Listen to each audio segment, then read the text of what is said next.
Hello friends, कैसे हैं आप सब। तो क्लास 6 का 9th चैप्टर ऑलरेडी हम लोग कंप्लीट कर चुके हैं विज्ञान का। तो आज हम लोग पढ़ने जा रहे हैं क्लास 6 का जो साइंस का जो 10th चैप्टर है, अध्याय 10 है, सजीव विशेषताओं का अन्वेषण।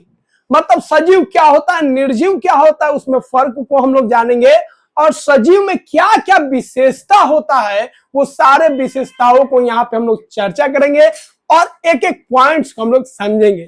तो चलिए स्टार्ट करते हैं। सभी आप जानते हैं 12 चैप्टर है और ये 10 चैप्टर कंप्लीट करने के बाद मात्र आपका 2 चैप्टर बचेगा और उसको भी बहुत जल्द हम लोग कवर कर लेंगे। पूरा सिलेबस आपका कंप्लीट हो जाएगा।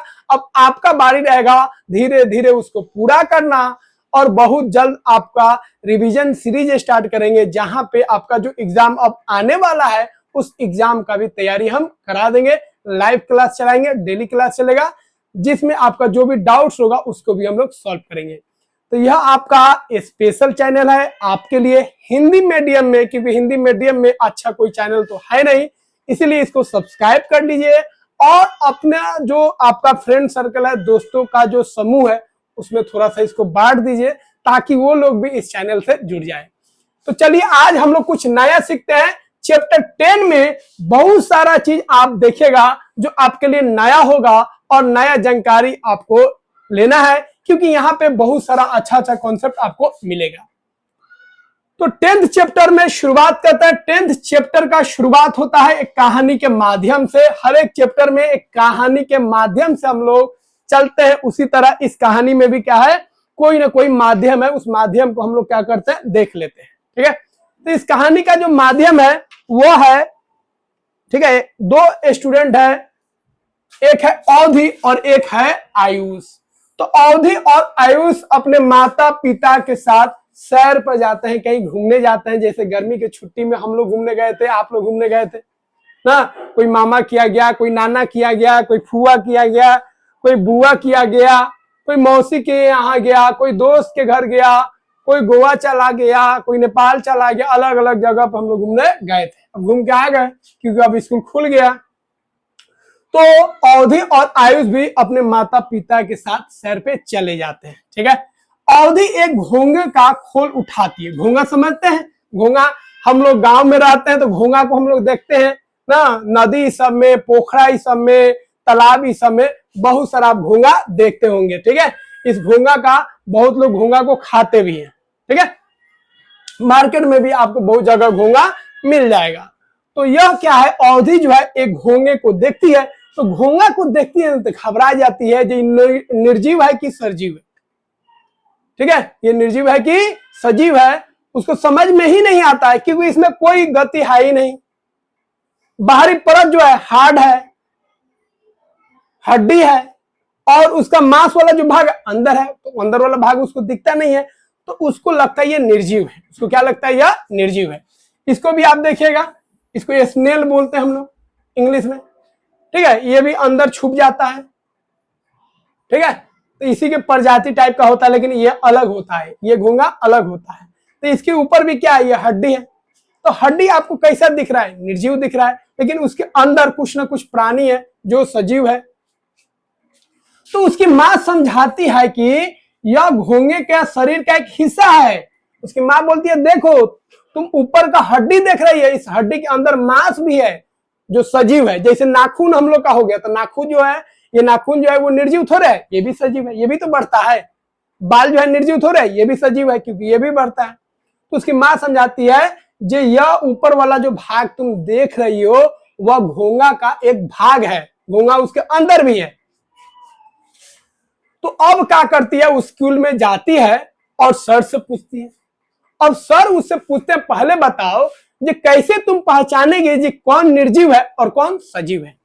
तो आप लोग बताइए कैसे आप पहचानिएगा जो कौन निर्जीव है और कौन सजीव है। तो कैसे पहचानिएगा, तो वो बोलती है, अगर कोई गति कर रहा है तो हम बोलेंगे सजीव है। तो सर जी बोलते हैं, जो बस भी तो गति कर रहा है, तो बस क्या सजीव है, तो बोली नहीं। फिर बोलती है, जो खाना खाता है वो सजीव है। तो फिर बोलती है, जो भी मशीन है या जो भी गाड़ी है वो भी तो खाना खाता है, पेट्रोल लेता है, डीजल लेता है, तो क्या वो सजीव है। फिर बोलती है नहीं। तो फिर वो बोलती है जो सांस लेता है, जो हवा अपने अंदर लेता है, वो सजीव है। तो फिर उसको एग्जांपल देते हैं, एसी को देख लो। एसी क्या करता है, एक ओर से हवा लेता है और एक और हवा छोड़ता है। तो बहुत सारा मशीन है जो हवा लेता है, और बिना हवा का कोई मशीन नहीं चल पाएगा। आप जानते होंगे कोई भी मशीन हो उसके लिए हवा जरूरी है, वो हवा लेगा ही, नहीं तो गर्म हो जाएगा। गाड़ी में जो भी होता है मशीन देखते होंगे, हवा अगर नहीं लेगा तो गर्म हो जाएगा, जल जाएगा। तो वो भी हवा ले रहा है, तो क्या वो सजीव है? नहीं। तो इस तरह उसको पता चल जाता है कि कुछ चीजों के आधार पे आप नहीं बोल सकते हैं जो वो सजीव है कि निर्जीव है।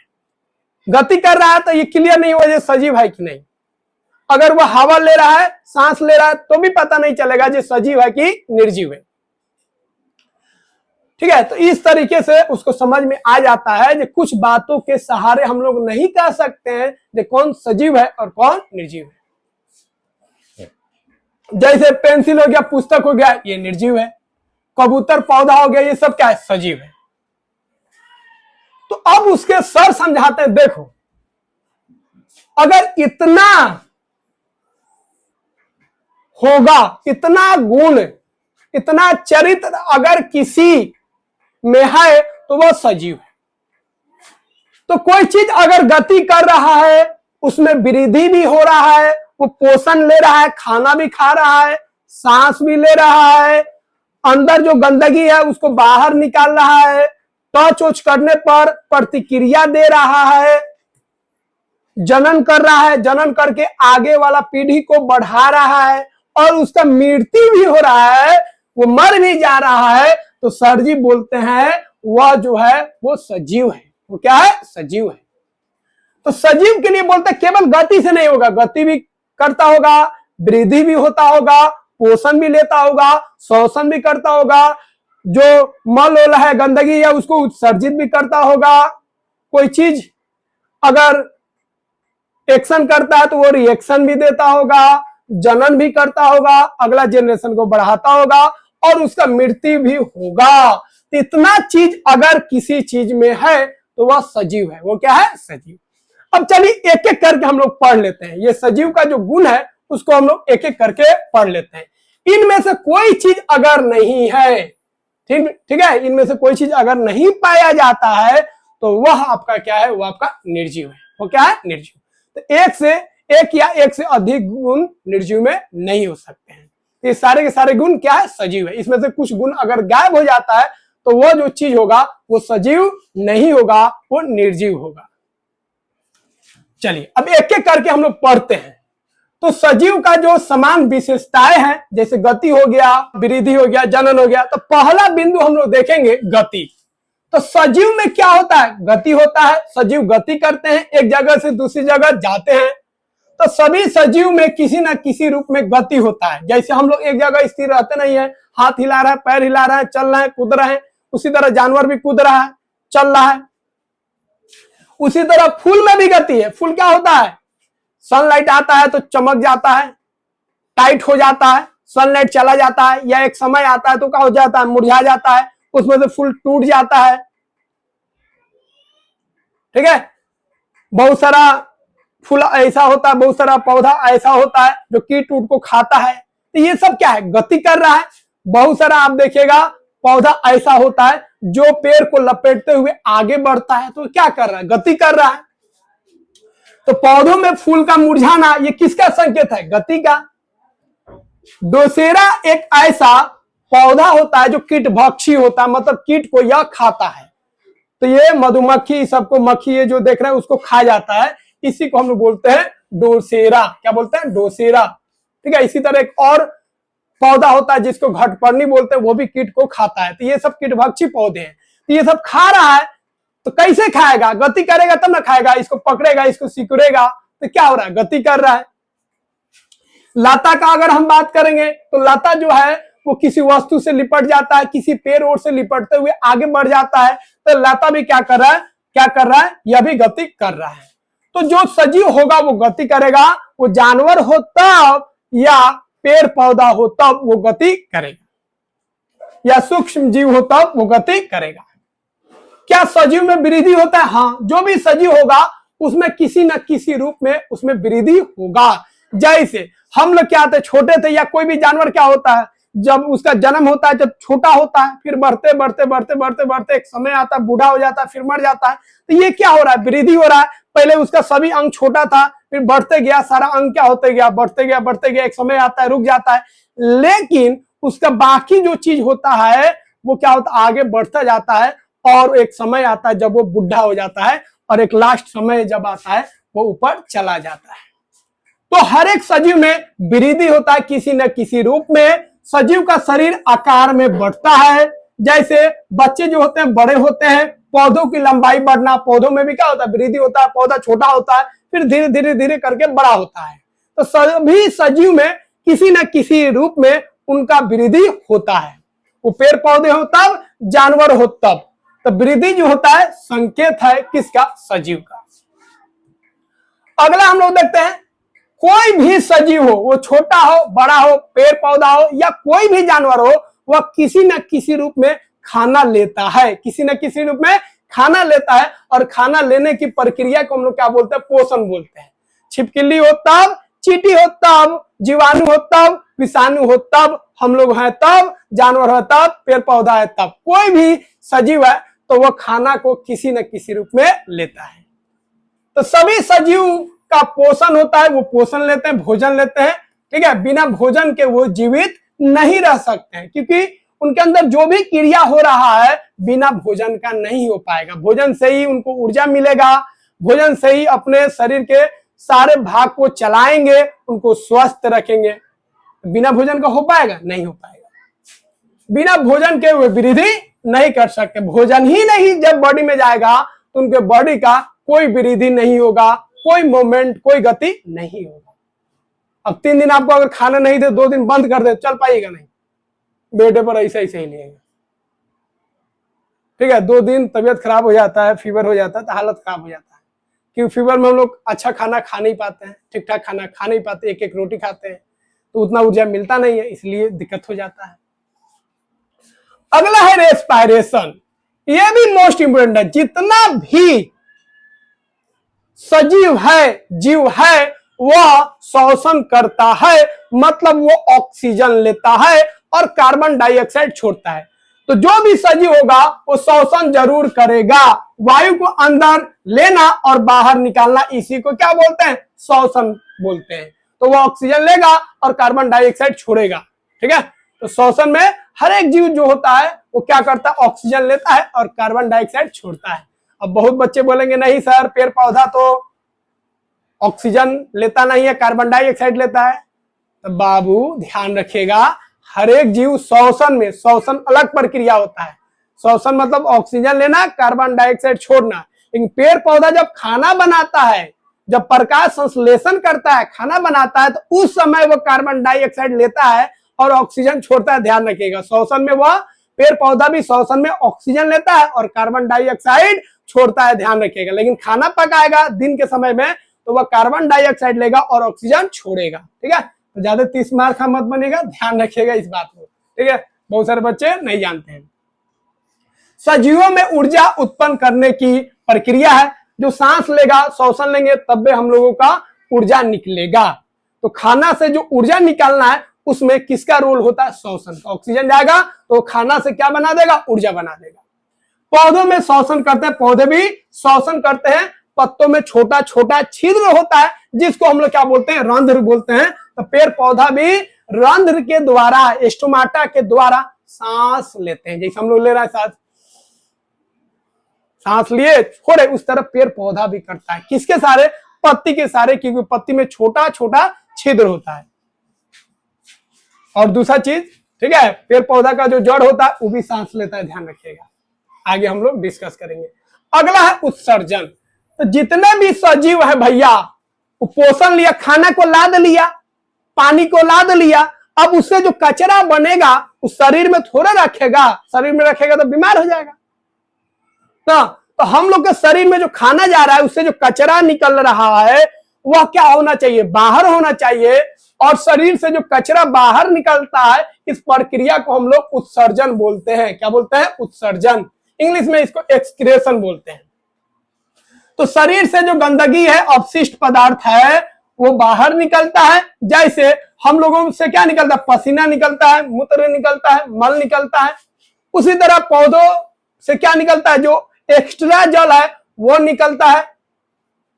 ठीक है, उनके अंदर जो कचरा होता है वो निकलता है, दूध के फॉर्म में, लेटेक्स के फॉर्म में। ठीक है, अलग अलग चीज उनसे निकलता है।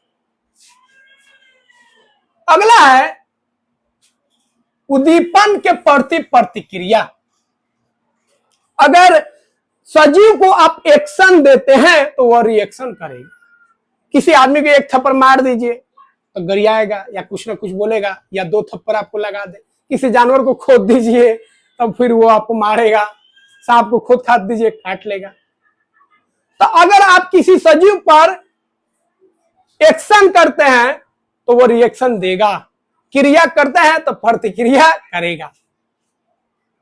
क्या पेड़ पौधा भी प्रतिक्रिया करता है? तो हाँ, जिस तरह जानवर हम लोग प्रतिक्रिया करते हैं, कुछ ना कुछ गुनगुनाते हैं, मारपीट करते हैं, कोई बोल देता है, तब उसी तरह पेड़ पौधा भी प्रतिक्रिया देता है। तो कोई घटना जो प्रतिक्रिया को प्रेरित करे उसी को हम लोग क्या बोलेंगे, उद्दीपन। जैसे कांटा जैसे चुभता है तो हम लोग क्या करते हैं, पैर को खींचते हैं। या कोई गर्म चीज होता है, जैसे ही हाथ पड़ता है तो खींच लेते हैं। तो एक्शन का क्या हो रहा है, रिएक्शन हो रहा है। इसी को उद्दीपन बोलते हैं। क्या बोलते हैं, उद्दीपन। कोई मारने आता है तो हम ऐसे सर कर लेते हैं, आंख को झपका लेते हैं, तो क्या कर रहे हैं, रिएक्शन दे रहे हैं, बच रहे हैं उससे। पेड़ पौधा भी रिएक्शन देता है। जैसे छुई मुई का जो पौधा है ये बहुत लजाता है, बहुत शर्मिला होता है। इसको जैसे ही टच कीजिएगा तो ये सिकुड़ जाएगा। क्या हो जाएगा, सिकुड़ जाएगा। तो ये छुई मुई जो होता है, बोलता है भैया हमको मत छुओ, छुएगा तो हमको बहुत लाज लगता है, हम सिकुड़ लेंगे। जैसे ही टच कीजिएगा तो सिकुड़ जाएगा। उसी तरह एक नया चीज जान लीजिए, आंवला का जो पत्ता होता है, तो जैसे ही सूरज डूबेगा, सन डूबेगा, सूर्यास्त होगा, तो उसके पास जो आंवला का पत्ता होता है वो एकजुट हो जाता है, वो आपस में जुड़ जाता है। तो ये नया जानकारी है, इसको आप ध्यान रखिएगा। ठीक है, और आंवला का आसपास मेरे तो है नहीं, अगर आपके घर के आसपास आंवला है तो यह आप देखिएगा, जो सूर्य से पहले, सूर्य जब उगा था तो उसके पहले पत्ता कैसा था, और सूरज के डूबने के बाद उसका पत्ता जो है सिकुड़ गया है या आपस में इकट्ठा हो गया है कि नहीं, यह आप करके बताइएगा, क्योंकि इसको हम अभी तक नहीं देखे हैं। तो आंवला का कभी पेड़ मिलेगा तो हम देखेंगे। अगर आपके आसपास होगा आंवला का पेड़ तो जरूर देख के बताइएगा, या यह जानकारी आपको मालूम है तो कमेंट बॉक्स में जरूर लिख दीजिएगा। अगला है रिप्रोडक्शन। देखिए, सबसे मेन प्रक्रिया जिस पर हम लोग फोकस्ड रहते हैं, रिप्रोडक्शन, जनन। क्योंकि भैया यही एक प्रक्रिया है जिससे हमारा वंश जो होगा आगे बढ़ेगा। और जब वंश आगे नहीं बढ़ेगा तो वह वंश क्या हो जाएगा, समाप्त हो जाएगा, खत्म हो जाएगा। तो वंश को आगे बढ़ाने के लिए अब किसका वंश बढ़ेगा, निर्जीव का तो बढ़ेगा नहीं, सजीव का बढ़ेगा। तो सजीव जो होते हैं जनन करते हैं, मादा और नर क्या होते हैं, मिलकर जनन करते हैं, और एक नया, ठीक है, एक नया सजीव को वे क्या करते हैं, जन्म देते हैं। अब जनन का अलग अलग तरीका होता है। ऐसा जनन होता है जिसमें माँ बाप मिलकर करते हैं, कुछ ऐसा भी जनन होता है जिसमें केवल माता होते हैं या केवल पिता होते हैं, एक से ही जनन हो जाता है। बहुत सारा ऐसा जनन होता है जिसमें दोनों का जो पार्टिसिपेट है, सहभागी है, वो जरूरी होता है। तो उसको हम लोग डिटेल में अभी नहीं पढ़ेंगे, ये चैप्टर आएगा तो पढ़ेंगे। तो हर एक जीव जो होता है भैया वह जनन करता है और अपना नया संतान को जन्म देता है। फिर वो जनन करेगा एक समय पे, फिर वो नया संतान को जन्म देगा, और ये प्रक्रिया आगे बढ़ते जाता है ताकि उसका जो वंश है वो कायम रहे, वो आगे बढ़ते जाए। ठीक है, तो यह जीवन की निरंतरता के लिए बहुत ही आवश्यक है। अगर भैया हम जनन नहीं करेंगे तो हमारा वंश आगे बढ़ेगा, नहीं बढ़ेगा। उसी तरह पेड़ पौधा अगर जनन नहीं करेगा तो उसका वंश आगे बढ़ेगा, नहीं बढ़ेगा। आम का पेड़ है, जनन नहीं करेगा तो अगला आम आएगा, नहीं आएगा, वो समाप्त हो जाएगा। तो जनन से ही नया वंश जीवित रहता है, नया वंश आगे बढ़ता है। लेकिन जो निर्जीव वस्तुएं हैं वो जनन नहीं करती है।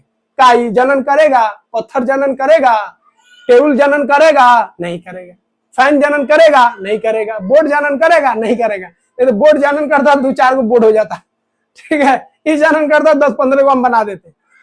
तो निर्जीव जो वस्तु होता है वो जनन नहीं करता है, मोबाइल जनन करता था, खाली हम आईफोने बनाते हैं, आईफोन का लाइन लगा देते हैं, ठीक है। तो निर्जीव जो वस्तु है वो जनन नहीं करता है,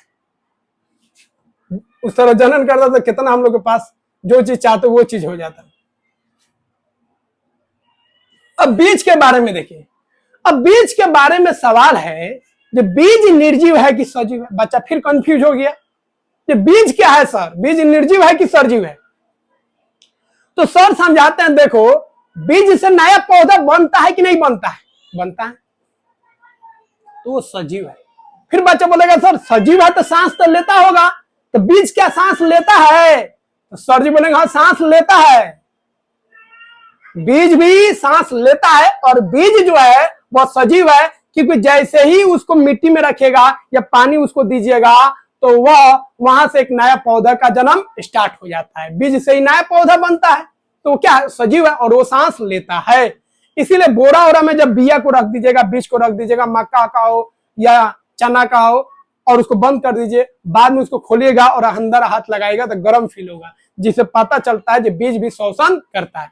लेकिन उसी बीज को अगर आप भून देते हैं, जैसे चना है सजीव है, पानी में फुलाइए, देखिए धीरे धीरे उसमें से पौधा बनना स्टार्ट हो जाएगा।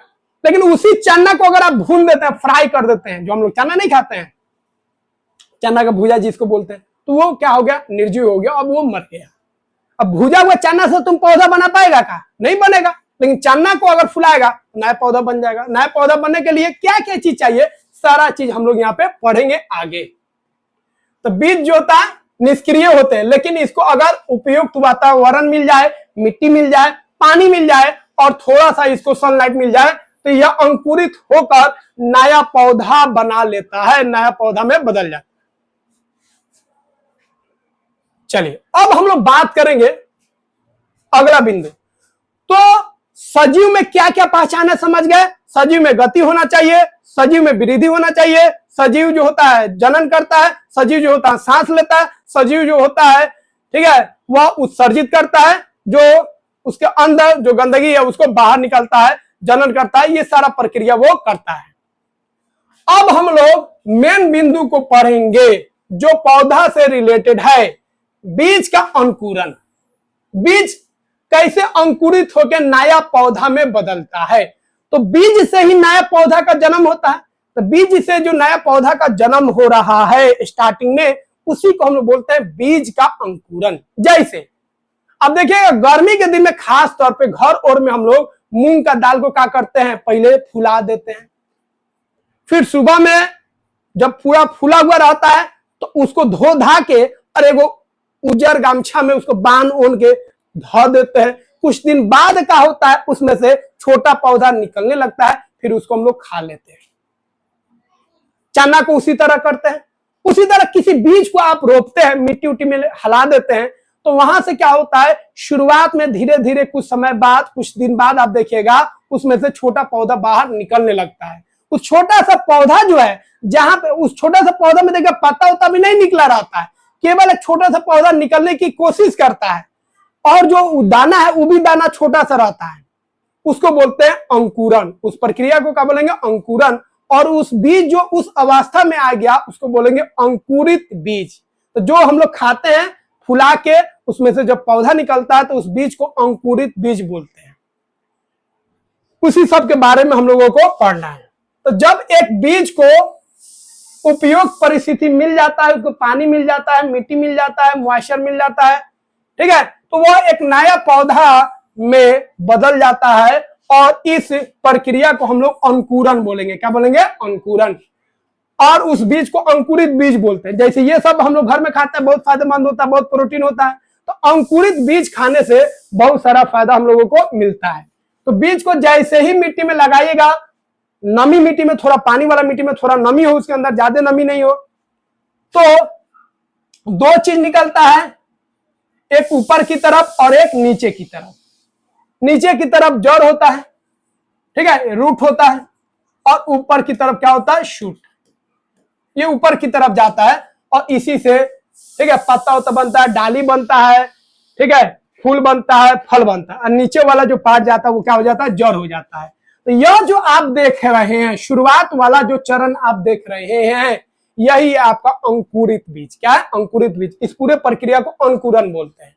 तो बीज से नया पौधे बनने का जो प्रक्रिया होता है उस प्रक्रिया को हम लोग अंकुरन बोलते हैं। और वो बीज जो होता है इसको हम लोग क्या बोलेंगे? अंकुरित बीज बोलेंगे। क्लियर है? अब बीज के अंकुरन के लिए क्या क्या आवश्यक है? क्या पानी उसके लिए चाहिए? क्या उसके लिए मिट्टी चाहिए? क्या उसके लिए सूरज का प्रकाश चाहिए कि नहीं चाहिए?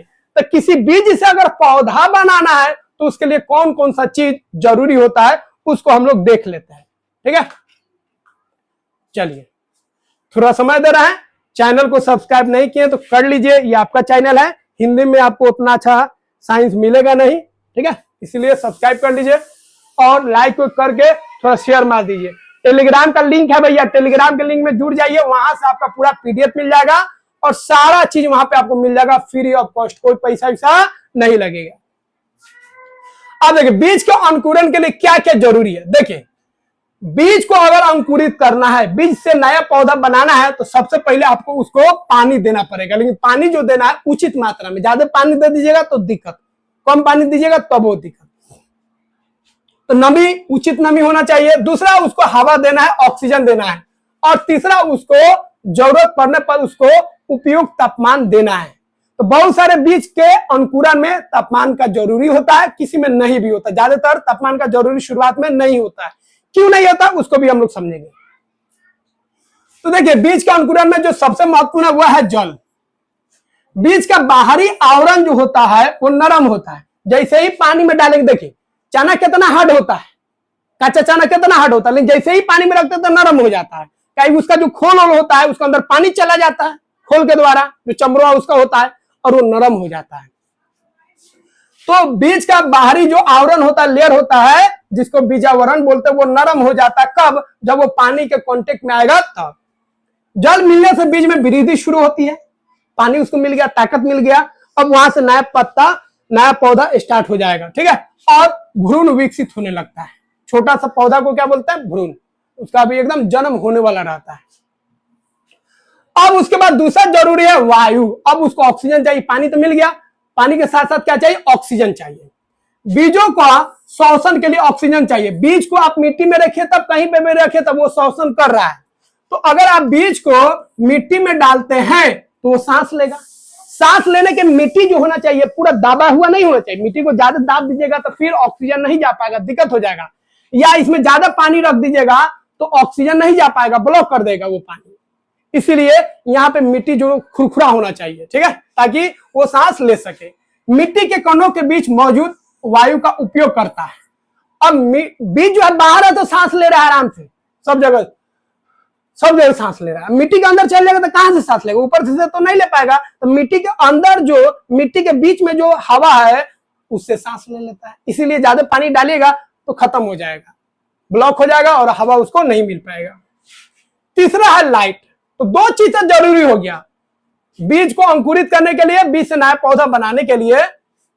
एक तो उसको पानी चाहिए सही मात्रा में, ठीक है। दूसरा उसको क्या चाहिए? हवा चाहिए। तीसरा है प्रकाश। तो बीज के अंकुरन में शुरुआती दौर में प्रकाश किसी में जरूरी होता है और बहुत सारे में जरूरी नहीं होता। जैसे हम लोग घर और में जितना भी बनाते हैं, मूंग का दाल, चना का दाल, सॉरी चना का दाल नहीं, चना को, मूंग को, ये सबको जब अंकुरित करते हैं तो वहां पे लाइट हम लोग नहीं देखते हैं, अंधेरा में रखते हैं। बहुत सारा बीज ऐसा होता है जिसको थोड़ा सा लाइट देना पड़ता है। लेकिन वही जब अंकुरित हो जाएगा, छोटा सा पौधा हो जाएगा, अब उसके बाद उसको लाइट देना है। लाइट नहीं दीजिएगा तो प्रकाश संश्लेषण नहीं करेगा। प्रकाश संश्लेषण नहीं करेगा तो खाना कहां से बनाएगा? तो मर जाएगा, खत्म हो जाएगा। अब देखिए बिया जो होता है ना, बीज जो होता है, ध्यान रखिए, उससे जब पौधा नया अभी बनता तो लाइट का जरूरत नहीं है, तो खाना कैसे उसको मिलेगा? तो बिया के अंदर जो खाने वाला भाग है उसी से जो नया पौधा है वो काम चला लेता है। फिर जब वो बड़ा हो जाएगा, थोड़ा सा बाहर हो जाएगा, वो पूरा भोजन जब कर लेगा, बड़ा हो जाएगा थोड़ा सा, अब वो प्रकाश लेगा तब वो आगे बढ़ेगा। जैसे माँ के पेट में जो बच्चा होता है वो बाहर से खाना थोड़ा लेता है, माँ जो खाती है उसी में से उसको चला जाता है। लेकिन जब बाहर आएगा बच्चा, जब बाहर आ जाएगा तब उसको माँ अगर खाएगी तो जाएगा, नहीं खाएगा उसको अपना खाना पड़ेगा, अपना दूध पिएगा, तब उसका काम चलेगा। उसी तरह पौधा में भी होता है। बीज को जब जमीन के अंदर रखेंगे तो शुरुआत में क्या होगा, उसको लाइट की जरूरत नहीं है, कुछ पौधा को छोड़कर उसको लाइट की जरूरत नहीं है, उसको खाना मिल रहा है, वो जो दाना है उसी से वो खाना लेके अपना पौधा बना लेगा। जब खाना उड़ा जाएगा, थोड़ा सा बड़ा हो गया, अब उसको सनलाइट चाहिए ताकि वो प्रकाश संश्लेषण कर सके। तो बीजों को अंकुरण के समय प्रकाश की आवश्यकता नहीं होती है, लेकिन अंकुरण के बाद जब उसका अंकुरित हो गया, छोटा पौधा बन गया, तो पौधों को प्रकाश की आवश्यकता होती है ताकि वह प्रकाश संश्लेषण करके खाना बना ले। शुरुआत में तो उसको खाना मिल गया, जो बीज है उसी से खाना उसको मिल गया। कुछ पौधे ऐसे भी होते हैं जैसे कॉलियस हो गया, ठीक है, इनको अंकुरण में प्रकाश चाहिए, तो ज्यादातर को प्रकाश नहीं चाहिए, अंकुरित होने के लिए प्रकाश की जरूरत नहीं है। घर और में देख लीजिए, मूंग हो गया, चना हो गया, इसको अंकुरित करते हैं, अंधेरा में रखते हैं, छुपा के रखते हैं, कपड़ा में बांध देते हैं ताकि उसको नमी। कपड़ा में क्यों बांधते हैं भैया? कपड़ा जो होता है वो उसको भिगा के थोड़ा गाड़ के और उसमें बांध देते हैं ताकि कपड़ा से उसको नमी मिलता रहे। और कौन कपड़ा में? सूती कपड़ा में, ताकि उसको हवा भी मिले। अब पॉलिस्टर कपड़ा में कस के टाइट होगा, बांध दीजिए, सूख ले, पता चलेगा अंकुरित होगा नहीं, सारा का सारा बिया का हो जाएगा, खराब हो जाएगा। तो वहां पे आप सूती कपड़ा में काहे बांध रहे हैं? ताकि उसको हवा मिले और उसको नमी कर दिए, उसमें पानी हल्का है उस कपड़ा में ताकि उसको नमी भी मिले। तो नमी भी जरूरी है और हवा भी जरूरी है। विशेष जानकारी ध्यान रखना है, कॉलियस और पिटूनिया हो गया, यह पौधा जो होता है इसको अंकुरित होने के लिए प्रकाश चाहिए। लेकिन बाकी जो हो गया, मूंग हो गया, चना हो गया, कैलिडुला हो गया, धनिया हो गया, आलू को हम लोग रख देते वो भी अंकुरित होने लगता है ना, बरसाती सब में आलू भी जम जाता है, जो प्याज वाज रख देते वो भी जमने लगता है। तो ये सबको अंकुरित होने के लिए कोई प्रकाश की जरूरत नहीं, हल्का सा नमी मिला। देखिए अब नमी जरूरी नहीं जो ऊपर से पानी छिड़केगा, तब आलू को बरसात में देखते हैं आलू जल्दी जम जाता है, प्याज जमने लगता है। तो बरसात में उसको नमी कहां से मिला? बाहरी जो नमी है, डायरेक्ट नमी नहीं मिला, लेकिन जो हवा में नमी है उससे वो अंकुरित हो गया। तो नमी जरूरी है। चलिए एक क्रियाकलाप हम लोग करते हैं जिससे आपको पता चल जाएगा। ये चारों में बीज को रखा गया है और अलग अलग कंडीशन है और आपको बताना है किसमें अंकुरित होगा बीज और किसमें नहीं होगा। पहला वाला में देख लीजिए, सूरज का प्रकाश सीधा दिया जा रहा है, इसमें बीज है लेकिन इसमें जल नहीं है, पानी इसमें नहीं है। दूसरा वाला में देखिए, सूरज का प्रकाश सीधा है और इसमें बहुत सारा पानी, इतना पानी दे दिए पानी बह गया है। तीसरा वाला में देखिए, अंधेरा में रखा गया है और इसमें बीज को रखा गया और इसमें पानी ठीक ठाक है। चौथा नंबर देखिए, पानी इसमें ठीक ठाक है लेकिन सूरज के प्रकाश में। तो अगर जनरल हम बात करेंगे तो यहाँ पे सनलाइट डायरेक्ट जा रहा है और पानी हिले नहीं है, तो पानी हिले नहीं है तो बीज इसमें अंकुरित होगा नहीं होगा। अगला वाला में देखिए, अगला वाला में बहुत ज्यादा पानी, इतना पानी है, ज्यादा पानी हो गया तो बीज सांस ले पाएगा नहीं ले पाएगा, सनलाइट भी है तो यहाँ पे भी बीज अंकुरित नहीं होगा। तीसरा वाला में देखिए, अंधेरा है, ठीक ठाक है और बीज को जितना पानी मिलना चाहिए मिल गया है तो यहाँ पे अंकुरित हो जाएगा। चौथा वाला कंडीशन में है, पानी ठीक ठाक मिला है नहीं, सूरज का प्रकाश है, तो सूरज का प्रकाश है तो बाकी बीज तो नहीं करेगा, लेकिन कुछ बीज जो है यहाँ पे अंकुरित हो सकता है। जैसे यहाँ पे आपको एग्जांपल बताए थे, कोलियस और पिटूनिया को सूरज का प्रकाश चाहिए, तो पानी तो मिल गया, सूरज का प्रकाश हो जाएगा, तो यहाँ पे भी कुछ बीज अंकुरित हो जाएगा लेकिन ज्यादातर बीज अंकुरित नहीं होगा। तो पहला और दूसरा में कोई बीज अंकुरित नहीं होगा, तीसरा और चौथा में अंकुरित हो जाएगा। बहुत सारा बीज ऐसा है जिसको प्रकाश चाहिए, बहुत सारा बीज अधिकतर है जिसको प्रकाश नहीं चाहिए। तो ये चार्ट आप ध्यान में रखिएगा।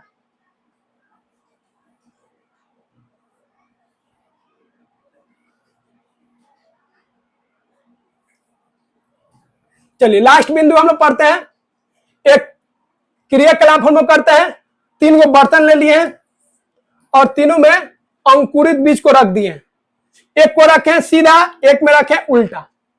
जड़ ऊपर है, अब फुंगी सब जो है नीचे है, इसमें जड़ नीचे, फुंगी सीधा है, उल्टा है। इसमें क्या किए हैं, सीधा रखे हैं लेकिन एक साइड से छेद कर दिए, मतलब प्रकाश इधर से जा रहा है, प्रकाश इधर से, इसमें प्रकाश चारों तरफ से आ रहा है, इसमें प्रकाश साइड से जा रहा है। अब तीनों में कुछ दिन बाद क्या होगा, ये सीधा जा रहा है सीधा जाएगा, ये नीचे जा रहा है नीचे जाएगा। लेकिन इसको आप देखिएगा, जड़ क्या है, जड़ ऊपर हो गया, तो जड़ को कहां जाना चाहिए, नीचे जाना चाहिए, तो ये जड़ नीचे जाएगा और इसको ऊपर जाना चाहिए, ऊपर जाएगा, तो ये टेढ़ होके ये ऊपर जाने लगेगा और ये नीचे जाने लगेगा। इसमें देखिएगा कि सीधा जा रहा था लेकिन सनलाइट साइड से मिल रहा है, तो ये सनलाइट की तरफ झुक जाता है। इसका मतलब जड़ हमेशा नीचे जाने की कोशिश करेगा, काहे कि गुरुत्वाकर्षण बल उसको खींचेगा। लेकिन ऊपर वाला जो हरा वाला भाग होता है पौधा का, वह सूरज की ओर आकर्षित होता है। किसके तरफ? सूरज की तरफ आकर्षित होता है। इसीलिए सूरज का रोशनी इधर मिलेगा, अगर इधर मिलेगा तो इधर चल जाएगा, इधर मिलेगा तो इधर चल जाएगा, इधर मिलेगा तो इधर चल जाएगा। जिधर सूरज की रोशनी जाएगा उधर ये घूम जाएगा। लेकिन जड़ जो है, जड़ को उल्टा रखिए, टेढ़ा रखिए, कहीं भी रखिए तो नीचे की तरफ बढ़ेगा। तो ये क्रियाकलाप आप ध्यान में रखिएगा। तो जो शूट होता है, प्रो होता है, हमेशा ऊपर की ओर जाता है, प्रकाश की दिशा में जाएगा। जबकि जो रूट होता है हमेशा नीचे की ओर बढ़ता है गुरुत्वाकर्षण बल के कारण। ठीक है, तो पौधा भी गति करता है, उसका जड़ नीचे जाता है। जबकि ऊपर वाला जो शूट होता है, प्रो होता है, ऊपर वाला भाग जिसमें डाल वोल होता है, पेड़ पत्ता होता है, वो हमेशा ऊपर की ओर जाएगा। उसको उल्टा भी कर दीजिएगा तब वो जड़ नीचे घूम जाएगा, और नीचे वाला जो हरा भाग है ऊपर घूम जाएगा। और प्रकाश अगर तिरछा रहा तो तिरछा घूम जाएगा। तो ये सारा बात आपको ध्यान में रखना है। अंतिम बिंदु, वैज्ञानिक परिचय।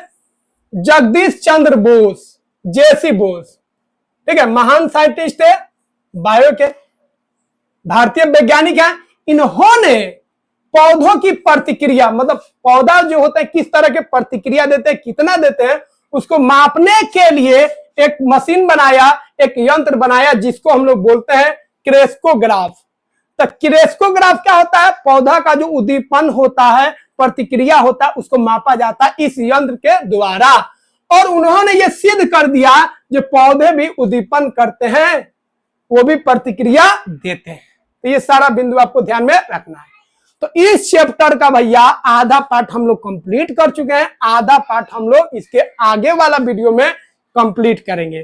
तो आशा है यह वीडियो आपको अच्छा लगा होगा। और सब्सक्राइब तो आप करते नहीं है तो सब्सक्राइब कर लीजिए, यह आपका चैनल है। और सब्सक्राइब करने के साथ साथ डेली आपको अपडेट मिलता रहे, टेलीग्राम चैनल को ज्वाइन कर लीजिए, नोटिफिकेशन ऑन कर लीजिए। बाकी जितना नोटिफिकेशन ऑन कर लेते हैं ना, गाना का नोटिफिकेशन ऑन है, भोजपुरी का पूरा ऑन कर लेते हैं, उसी तरह इस चैनल का भी नोटिफिकेशन ऑन कर लीजिए, ताकि आपका पढ़ाई डेली चलता रहे। अगर कोई डाउट्स है तो कमेंट बॉक्स में लिख दीजिए। तो मिलते हैं नेक्स्ट वीडियो में। जय हिंद।